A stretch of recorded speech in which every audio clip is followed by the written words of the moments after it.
자, 오늘은 예수님은 누구신가 제26과가 되겠습니다.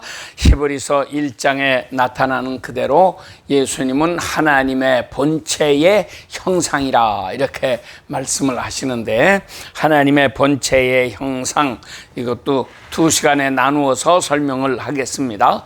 오늘은 그 첫 시간입니다. 히브리서 1장 1절에서 3절을 봅니다. 옛적의 선지자들을 통하여 여러 부분과 여러 모양으로 우리 조상들에게 말씀하신 하나님이 이 모든 날 마지막에는 아들을 통하여 우리에게 말씀하셨으니, 이 아들을 만유의 상속자로 세우시고 또 그로 말미암아 모든 세계를 지으셨느니라. 이는 하나님의 영광의 광채시요 그 본체의 형상이시라. 그의 능력의 말씀으로 만물을 붙드시며 죄를 성결하게 하는 일을 하시고 높은 곳에 계신 지극히 크신 이의 우편에 앉으셨느니라. 아멘. 자, 말씀의 제목은 하나님의 본체의 형상입니다. 자, 그런데 세상 사람들은 예수님을 몰라요. 더 모르는 건 하나님을 더 몰라요. 또 옛날 사람들부터 막연히 하나님을 말하기는 했습니다. 그러니까 신이 없다고 하는 사람은 사실 없어요. 이 세상에는 유실론자와 무실론자로 나누는데, 신이 있거나 없거나 둘 중에 하나죠. 그런데 신이 계시다, 하나님이 계시다 하는 것을 우리가 유실론자라고 하는데, 또 옛날 로마나 그리스나 이런 데에서는 다신론입니다. 그런데 우리 성경은 히브리 사람들은 유일신론을 가르쳤죠. 하나님은 한 분밖에 없다, 이렇게 가르쳤어요.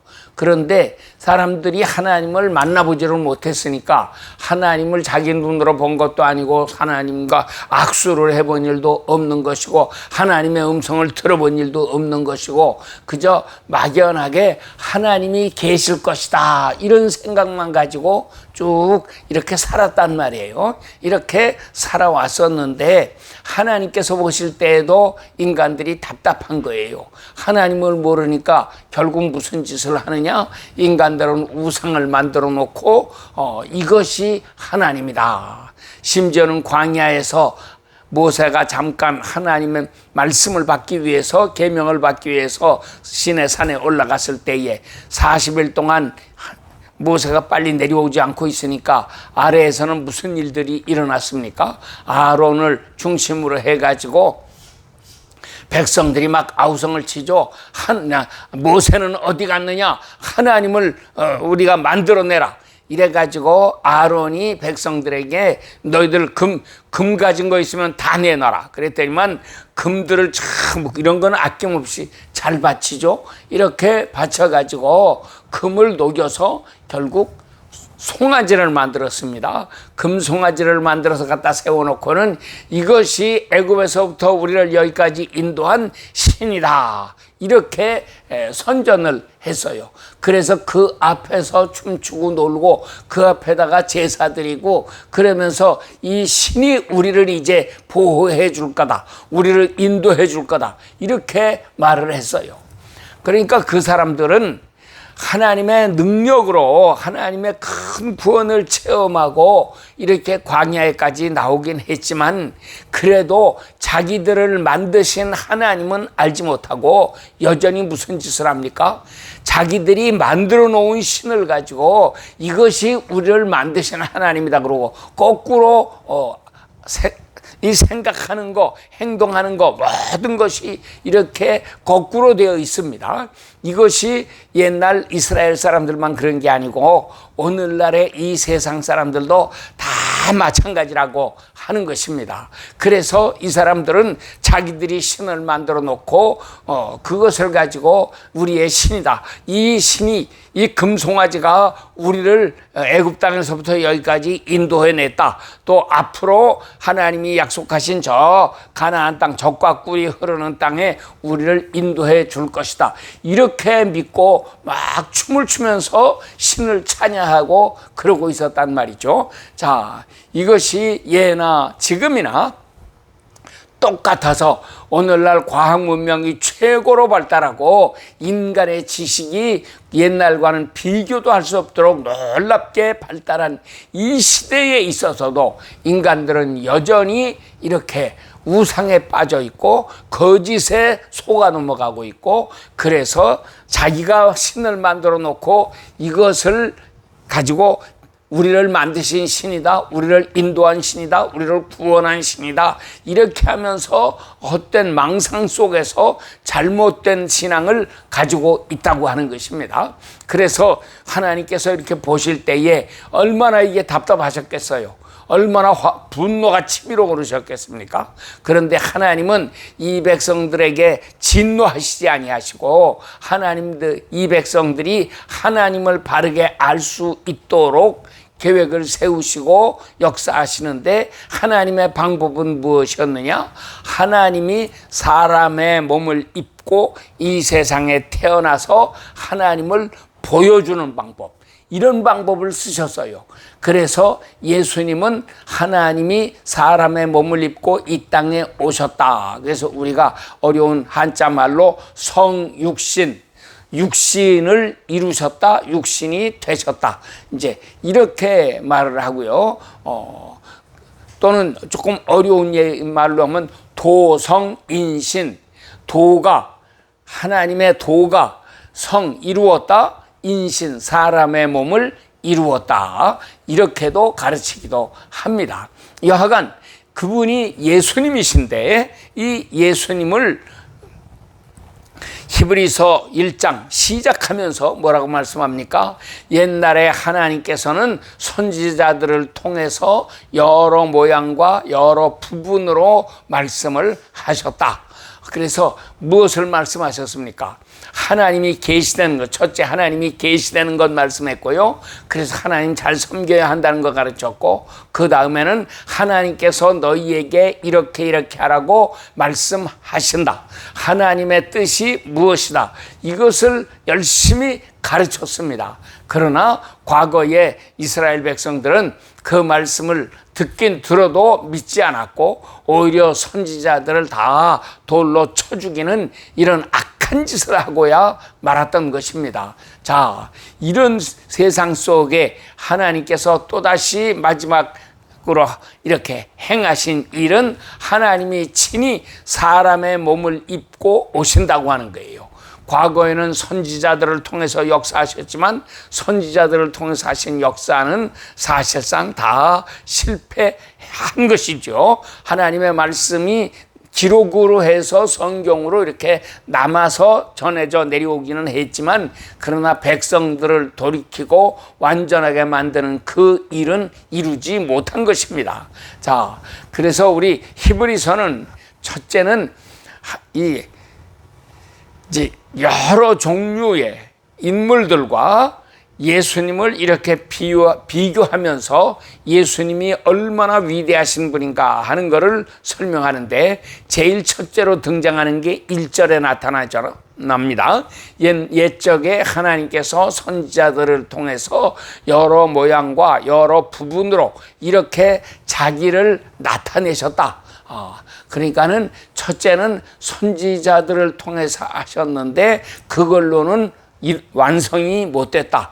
그래서 예수님은 선지자들보다 우월하신 분이다 하는 것을 먼저 설명하고요. 그 다음에 이제 1장과 2장 이렇게 가면서는 천사들과 비교해서 설명을 합니다. 하나님께서 천사들을 통해서 역사하셨는데, 그러나 예수님은 천사들과는 비교도 할 수 없도록 위대하신 분이다. 천사는 하나님이 부리시는 종이지만 예수님은 하나님 자체시고 하나님의 아들이시고 이 모든 것을 만드시는 분이시고 이 모든 것의 주인이 되시는 분이다. 이렇게 설명을 합니다. 그 다음에 이제 3장, 4장 가서는 거기는 여호수아하고 비교해가지고 설명합니다. 왜 여호수아가 나오느냐? 여호수아는 하나님이 약속하신 젖과 꿀이 흐르는 저 아름다운 땅을 이스라엘 백성들에게 가서 그곳에 정착해서 살도록 만들어 주었고, 그래서 이것이 천국에 대한 하나의 모형이 되는 것이기 때문에 여호수아가 우리에게 정착할 수 있는 땅을 주었고 안식을 주었고, 그리고 하나님의 놀라운 복을 쏟아 주었다. 이런 면에서 여호수아가 얼마나 위대한 인물이냐. 그런데 거기에 비해서 예수님은 여호수아보다도 훨씬 더 비교할 수 없도록 위대하신 분이시다 하는 것을 말씀하는 거예요. 그러면은 예수님이 어떤 면에서 위대합니까?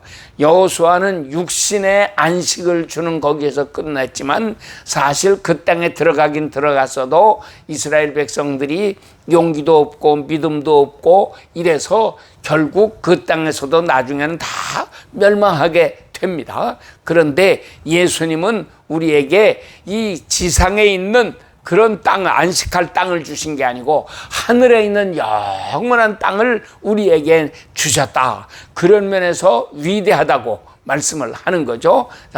그 다음에 이제 3장, 4장은 모세와 비교해서 이렇게 설명을 하고 있고요. 모세는 종으로서 충성했고 예수님은 아들로서 충성했다. 그리고 이제 그 다음에 여호수아의 이야기가 나오고 그 다음에 다섯째로 나온 게 이제 아론입니다. 아론, 대제사장 아론.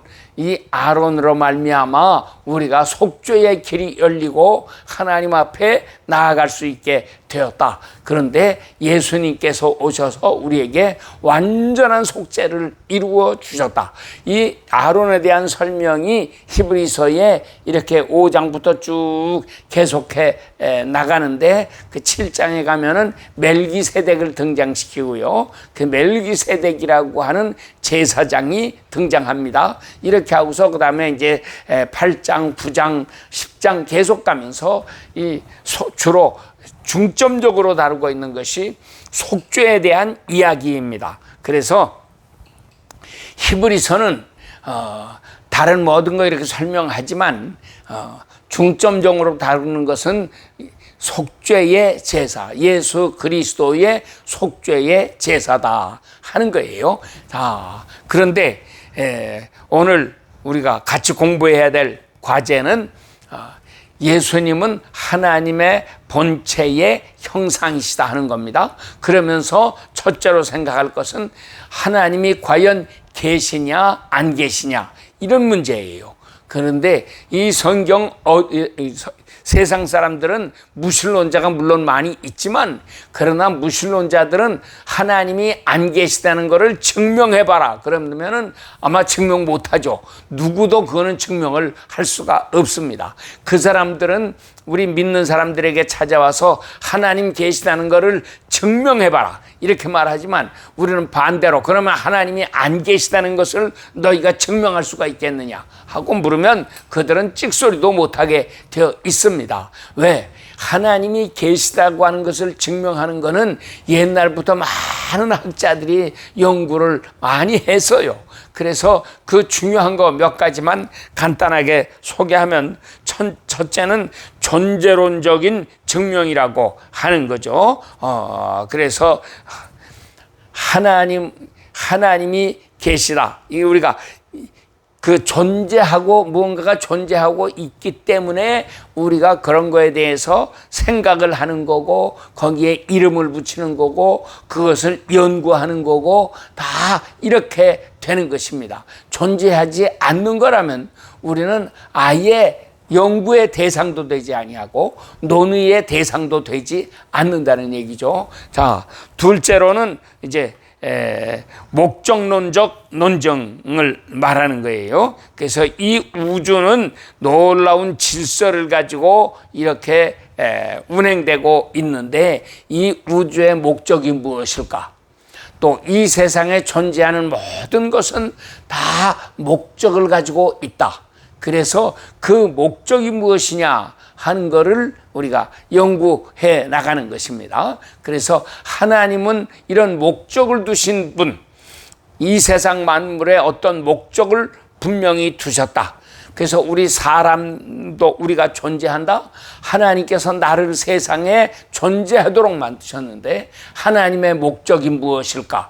이거를 생각할 줄 아는 사람은 지혜로운 사람이 되는 거고, 이런 걸 생각할 줄 모르고 그냥 짐승처럼 아무렇게나 살다가 죽으면 그만이다, 이렇게 사는 사람들은 짐승과 하나도 다를 바가 없는 가련한 인생이 되는 것입니다. 여러분들이 참 지혜로운 사람이 되기 위해서 목적을 분명하게 가지시기를 축원합니다. 그래서 우리 삶 속에 새로운 역사가 일어나야지만 하겠습니다. 자, 그리고 셋째로 나타나는 것이 이제 우주론적 논증이라고 하는 거죠.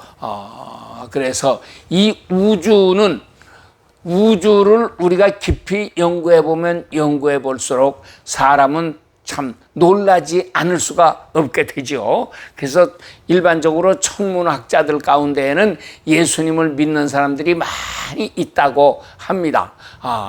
물론 천문학자라고 하면서도 하나님을 못 믿겠다고 하는 사람들도 있기는 있어요. 제가 고등학교 다닐 때에 우리 선생님 한 분은 그런 얘기를 했습니다. 이 우주를 봐라. 얼마나 넓고 얼마나 질서정연하게 되어 있고 모든 게 아주 한치의 착오도 없이 정확하게 운행되고 있다. 자, 그런데 만약에 하나님이 이것을 만드셨다? 그런다면 그 하나님은 대간절 얼마나 큰 하나님이겠느냐? 그래서 나는 도저히 그런 하나님을 생각할 수가 없기 때문에 하나님은 없다고 생각한다, 그렇게 얘기를 하시더라고요. 그런데 사실은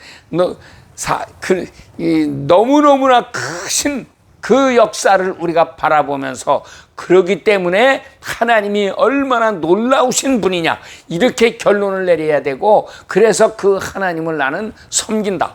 우리 같은 인간들하고는 비교도 될 수 없는 너무나 크신 하나님, 너무나 영광스러우신 그 하나님을 내가 믿는다, 이렇게 말을 해야지 되는데 무신론자가 되면은 오히려 생각을 이렇게 거꾸로 하게 된단 말이에요. 자, 우주는 놀라운 조화를 가지고 놀라운 질서를 가지고 이렇게 움직이고 있습니다. 우리가 이런 거를 보면서 하나님을 알아야 하는 것입니다. 자, 넷째로는 도덕적 논증이라고 할 수가 있어요. 이게 무슨 얘기냐? 사람의 마음 속에는 양심이라는 게 있다. 그래서 우리가 사람을 죽인다거나 도둑질한다거나 간음한다거나 하는 거를 죄라고 생각하고 이것을 가지고 책망하면 부끄러운 줄 알고 이렇게 죄를 지으면 양심에 찔리고 이렇게 되지 않습니까? 또 하나님 말씀을 들으면 양심에 찔림을 받고, 그래서 사람이 결단을 내려 회개하고 고치는 사람이 있는 거고, 이렇게 찔려도 도무지 마음을 강팍하게 해가지고서 고치지 않고 계속해서 죄의 길로 가는 사람이 있고, 이렇게 있는데, 여하간 우리 사람에게 양심이라고 하는 것을 대간절 누가 주었을까? 이 양심이라고 하는 것은 어디에서 온 것인가? 이 도덕이라고 하는 게 다 이 양심에서부터 나오는 것입니다. 그래서 우리는 우리 양심으로 볼 때에 이것이 옳다 생각하면 그게 도덕이 되는 거예요. 근데 양심으로 볼 때에 이것이 그건 별 문제가 안 된다 그러면은 그거는 도덕이 되지가 못하는 거죠. 이렇게 양심이라고 하는 것을 하나님께서 넣어주셨는데 우리 인간에게는 양심이 있다 하는 것을 생각할 때에 우리는 하나님이 계시다고 하는 것을 알 수가 있다고 이렇게 말을 하는 것입니다. 자, 그리고 다섯째로는 역사적 논증입니다. 이 세상의 역사를 가만히 살펴보면 이 세상에 흥망성쇠가 끊임없이 거듭되고 이게 반복되고 이렇게 흘러가지만 그러나 악한 자는 반드시 망하고 선한 자는 반드시 흥하게 되고 이렇게 되더라. 부모에게 효도하면 자식들에게 또 효도받게 되고 부모에게 불효한 자식은 나중에 자기의 자식들이 자기에게 불효하게 되고 이런 일들이 생기더라. 선하게 산 사람은 나중에 반드시 복을 받고 악하게 산 사람은 나중에 반드시 재앙을 당하고 저주를 받게 되더라. 그래서 역사를 봐도 그래요. 한 나라도 죄 짓고 악을 행하면 그 나라는 반드시 망하고 의롭게 살고 바르게 통치하는 나라는 반드시 흥왕하고 새로워진다고 하는 것입니다. 자, 그래서 우리는 이런 거를 역사적인 논증이라고 말하는데 심은 대로 거둡니다. 그래서 우리가 콩 심은 데 콩 나고 팥 심은 데 팥 난다 이런 속담이 있지만은 우리가 선을 심으면 반드시 복을 거두게 되고 악을 심으면 반드시 재앙을 거두게 된다. 이것을 우리가 마음에 새롭게 기억해야 합니다. 근데 마지막 때는 사람들 양심이 무뎌지고 이 도덕이 다 무너지는 시대가 되니까 그래서 하나님 말씀도 버리고 이렇게 하지만 우리는 더욱더욱 하나님 말씀을 가까이 하고 더 주님 앞에 가까이 나가서 주님을 잘 섬기는 아름다운 백성들이 되어야지만 하겠습니다. 자, 이제 그 다음에 우리가 셋째로 생각할 것은 사람마다 자기가 생각하는 것을 이렇게 아까도 얘기했지만 신으로 만들어서 그거를 신이라고 섬겨요. 그러니까 내 생각, 나를 만드신 하나님을 섬기지 않고 거꾸로 반대로 갑니다. 내가 만든 하나님을 섬겨요. 그리고 그 하나님은 이렇게 할 거다. 그런 하나님의 성품이라든지 하나님의 행동이라든지 이런 것까지도 내가 마음대로 만들어 놓고 자기 마음에 맞는 하나님 이렇게 섬긴단 말이에요. 그것을 성경에서는 우상이라고 말씀합니다. 꼭 뭐 돌이나 나무나 이런 거에다가 조각을 해가지고 이렇게 만들어서 세워놓고 거기다 절을 하고 그래야지만 우상이 아니고 내가 생각하는 내 생각이 바로 우상이에요. 그리고 우리 골로새서에서는 사람의 그 욕심, 탐심이 바로 우상숭배라고 이렇게 설명을 하고 있습니다. 내 생각을 항상 이렇게 높이 세우고 앞세워가지고 섬기는 것, 이것이 굉장히 위험한 것입니다. 그래서 우리 신앙생활은 무엇이냐? 이 내 생각이라고 하는 것을 깨트리는 훈련을 계속 해나가는 거예요. 그래서 하나님 앞에 가게 될 때에는 우리 내 생각이라는 건 다 죽어야 되고 하나님이여 이제 나는 없습니다. 그리고 주님만이 나의 마음에 계십니다. 이게 이루어져야 한단 말이죠. 이것을 어떻게 이루느냐? 성령께서 우리 속에 역사하셔서 내 생각이 얼마나 거짓되고 얼마나 교만하고 얼마나 잘못된 것인가 하는 것을 깨닫게 해주시고 그래서 이것을 버리고 하나님 앞에 더 가까이 나아가서 하나님께 엎드려 기도하고 하나님의 은혜를 간구하고 하나님 뜻대로 살겠습니다. 이런 고백을 하도록 만들고 그래서 우리로 하여금 더 아름다운 생명의 길을 가도록 역사해 주시는 것입니다. 그래서 우리가 이 하나님의 말씀 앞에 바르게 서는 이 생활을 잘 해나가는 사람들이 되어야지만 하겠습니다. 그래서 첫째로 우리는 내 마음에서 생각하는 거, 내가 만든 신을 버려야 된다. 내 생각을 자꾸 죽여야 됩니다. 이것을 로마서 8장에서 바울은 설명하기를 내 생각은 사망이라고 했습니다. 그리고 육신의 생각은 사망이요 영의 생각은 생명이라고 말씀하잖아요. 우리가 육신을 따라서 살면 반드시 죽는다고 말씀을 했습니다. 마지막 때가 되니까 사람들이 예수님만 믿으면 다 구원받는다 그렇게 다 가르치는데 물론 맞는 말이에요. 문제는 믿는다는 말이 무엇이냐를 제대로 해석을 해야 되는데 믿는다고 하는 말씀을 깊이 생각하지 아니하고 우리가 그저 입술로 내가 예수님 믿습니다 그렇게 말했으면 그게 믿는 거라고 생각한다든지 내가 교회 열심히 잘 다니는 거 이거를 믿는다고 한다든지 그러면 그거는 잘못된 것입니다. 믿는다고 하는 거는 내가 판단할 일이 아니고 내가 점수를 매길 게 아니고 주님께서 나의 믿음을 보시고 점수를 매겨 주셔야지 그게 정확한 거죠. 그런데 로마서 8장 얘기 다시 이야기를 한다면 나라고 하는 것은 내 생각이라고 하는 것, 내 고집이라고 하는 것, 나의 판단이라고 하는 것, 이 모든 것들은 사실은 다 위험한 것이고 이것은 하나님의 뜻과는 반대가 되는 것입니다. 이사야 55장 8절 9절에 내 생각은 너희 생각과 다르고 내 뜻은 너희의 뜻과 다르다 하시면서 뭐라고 설명합니까? 하늘이 땅보다 높음같이 내 생각은 너희 생각보다 높으며 내 뜻은 너희의 뜻보다 높다 말씀하셨어요. 그런데 인간들은 자기의 생각이 아무것도 아니다, 내 생각은 잘못된 거다 하는 것을 고백하고 이걸 인정하고 이거를 고치고 그래서 하나님의 뜻이 무엇인지 하나님의 생각이 무엇인지를 찾아서 그 뜻 앞에 나를 굴복시키려고 하지는 아니하고 오히려 하나님의 뜻은 저리 다 짓밟고 물리쳐버리고 내 생각만 자꾸 내세우니까 이런 것이 문제가 되는 것입니다. 그래서 예수님이 이렇게 오셨어요. 그래서 예수님은 첫째 하나님이 계시다고 하는 것을 보여주기 위해서 어떤 일을 하셨습니까?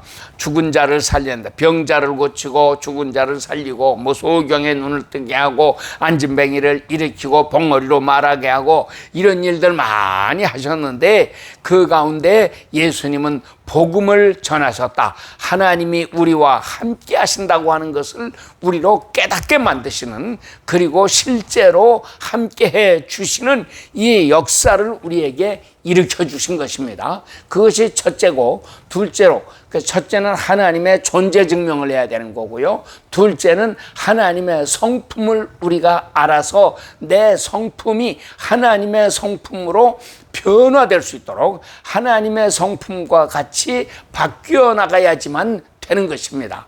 이런 일을 위해서 예수님께서 많은 것을 가르치셨어요. 특별히 산상수훈에서는 복에 팔복에 대한 말씀을 먼저 하시고 너희는 세상의 소금이다 세상의 빛이다 말씀하시고 내가 율법이나 선자를 폐하러 온 것이 아니고 완전케 하려고 왔다 말씀하시면서 살인에 대해서 설명하시고 간음에 대해서 설명하시고 맹세에 대해서도 설명하시고 인간들이 가장 범하기 쉬운 이 무서운 죄 하나하나에 대해서 구체적으로 자세하게 설명을 하셨는데 예수님의 설명이 오늘날 우리 크리스찬이라고 하는 사람들이 생각할 때는 사실은 말도 안 되는 소리거든요. 우리는 그냥 다 교회만 왔다 갔다 다니면 다 구원 받는 걸로 이렇게 생각하기 쉽지만 예수님의 말씀은 천만의 말씀입니다. 그래서 우리가 주님 말씀에 더 귀를 기울이고 이렇게 살아야 되는데 그 핵심이 뭐냐? 결국은 나를 죽여야지 한다고 하는 거예요. 그래서 나의 생각을 죽이고 나의 고집도 나의 심지어 나의 의견도 내가 말하는 것도 전부 이거는 죄다. 그래서 우리 찬송가에는 나 행한 것 죄뿐이니 그렇게 찬송하지 않습니까? 정말 우리가 행한 게 다 죄입니까? 죄뿐이라고 하는 거는 죄 아닌 거는 하나도 없다는 얘기잖아요. 그런데 우리가 가사가 그렇게 되어 있으니까 그냥 언급결에 가사 따라서 이렇게 부르는 게 아니라 사실 그 말씀의 뜻을 깊이 생각하면서 이렇게 찬송을 불러야지 할 것입니다. 자, 그래서 우리가 행실을 이렇게 고쳐나가야 합니다. 사도행전 17장 보면 바울이 아덴에 이르러 가지고 거기서 그 아레오파고 광장이 있죠. 여기에서 유명한 철학가들이 모여가지고 계속 토론들 하고 네가 옳다 내가 옳다 그러고 하는 이제 그런 속에 가는 이야기가 나오는데, 여기에서 보니까 신들이 신의 이름을 벽에다가 가득하게 쭉 돌아가면서 다 써놨던 모양이에요. 그래서 바울이 말하죠. 내가 너희들 신전을 이렇게 둘러보니까 별별 신들의 이름이 다 있더라. 사람마다 자기의 신들을 만들어 가지고 거기다가 신의 이름을 붙이고 그 신에게 절을 하고 내 신은 이렇다 자기 신을 자랑하고 그래갖고 다른 사람들과 이렇게 토론을 하고 경론을 벌이고 이런 짓을 하는데, 그걸 보고 바울이 설명합니다. 내가 이렇게 다 돌아봤더니 거기에 알지 못하는 신이라고 쓴 것도 있더라. 그래서 너희들은 알지 못하는 신이라고 말한 것, 그거를 내가 이제 너희에게 알게 해 주겠다. 이렇게 해가지고 저 사람들의 관심을 끌고 흥미를 일으키고 이렇게 해가지고 예수 그리스도를 그들에게 전했습니다. 이렇게 하나님이 어떤 분이신가 하는 거를 구체적으로 설명을 쭉 해 나갔는데, 이것이 유명한 아레오파고의 설교, 아레오파고의 연설입니다. 우리가 이렇게 나는 내 생각, 사람들마다 그래요. 다 자기의 생각대로 신을 섬기고 자기의 생각을 그거를 가장 옳다고 주장하고 이렇게 하는데, 우리가 하나님 앞에 나와서는 그거 다 내려놓아야 합니다. 내 생각은 잘못된 것이고 내 생각은 틀릴 수가 있다고 하는 것을 인정하고 우리가 하나님 말씀에 귀를 기울여야 되는데, 하나님께서는 옛날에 많은 선지자들을 통해서 말씀하셨고, 그래서 가장 위대한 선지자가 모세가 아니었습니까? 모세를 통해서는 율법을 내려주시고 다 이렇게 하시고, 심지어는 천사를 통해서도 역사하셨지만, 그러나 하나님께서 오늘 우리에게 하시는 일은 성령을 통해서 일을 하신다. 그래서 우리가 다 성령의 충만함을 받고 내 생각을 내려놓고 성령의 말씀에 귀를 기울이고 성령의 역사를 따라가는 지혜로운 사람들이 되어야지만 하는 것입니다. 하나님께서 이 말씀을 듣는 여러분들 모두에게 지혜를 주시고 능력으로 역사해 주셔서 더욱더욱 예수님을 잘 섬기는 아름다운 믿음의 사람들이 되시기를 축원합니다. 아멘.